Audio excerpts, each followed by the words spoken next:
నమస్తే cinema lovers. ఈరోజు మీ ముందుకు వచ్చాను ఓం భీమ్ బుష్ అనే సినిమా ద్వారా.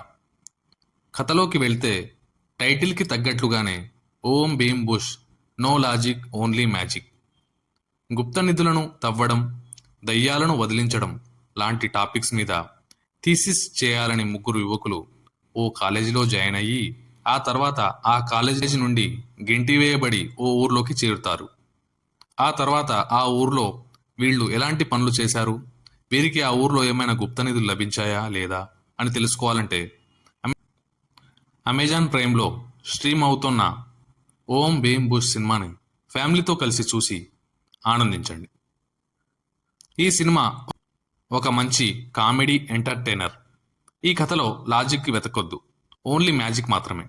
ఆ మ్యాజిక్ ప్రతి సీన్లో వర్కౌట్ అయ్యిందని చెప్పాలి. శ్రీ విష్ణు, ప్రియదర్శి, రాహుల్ రామకృష్ణ ఈ ముగ్గురిది ఆల్రెడీ ప్రోచేవారెవరురా సినిమాతో హిట్ కాంబినేషన్. ఆ కాంబినేషన్ని మళ్ళీ ఈ సినిమాలో అంతే చక్కగా వాడుకోవడంలో దర్శకుడు విజయం సాధించారు. ఈ ముగ్గురు చాలా బాగా నటించారు. వీరు మాత్రమే కాకుండా ఈ సినిమాలో నటించిన ప్రతి ఒక్కరూ చాలా బాగా చేశారు. సినిమా ఎక్కడ కూడా బోర్ కొట్టదు. వీరు ముగ్గురు కలిసినప్పుడు పండించే కామెడీ కానీ, వీరి కామెడీ టైమింగ్ సినిమాకి ప్రాణం పోసింది. సాంగ్స్ మరియు బీజిఎం డీసెంట్గా ఉన్నాయి. వీరిని ఫన్నీ వేలో పోర్ట్రే చేసిన వీరి కాస్ట్యూమ్స్ చాలా బాగున్నాయి. సినిమాటోగ్రఫీ బాగుంది. సినిమాకి మెయిన్ పిల్లర్లా ఉండే ఓ కోట, ఆ కోట సెట్ని బాగా చూపించారు. ఎలాంటి లాజిక్ లేకుండా కడుపుబ్బా నవ్వుకోవాలంటే ఫ్యామిలీతో ఈ సినిమాని అమెజాన్ ప్రైమ్లో చూసేయండి.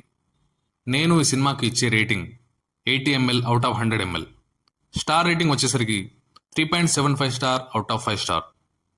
నా రివ్యూ కనుక మీకు నచ్చినట్లయితే వీడియోను లైక్ చేయండి, ఫ్రెండ్స్ అండ్ ఫ్యామిలీకి షేర్ చేయండి. మీ ఫేవరెట్ కామెడీ మూవీని కామెంట్స్లో తెలియజేయండి. చిరిగిన ప్యాంట్ అయినా వేసుకో, కానీ కాకతీయ కథలు ఛానల్ని సబ్స్క్రైబ్ చేసుకో. జై హింద్.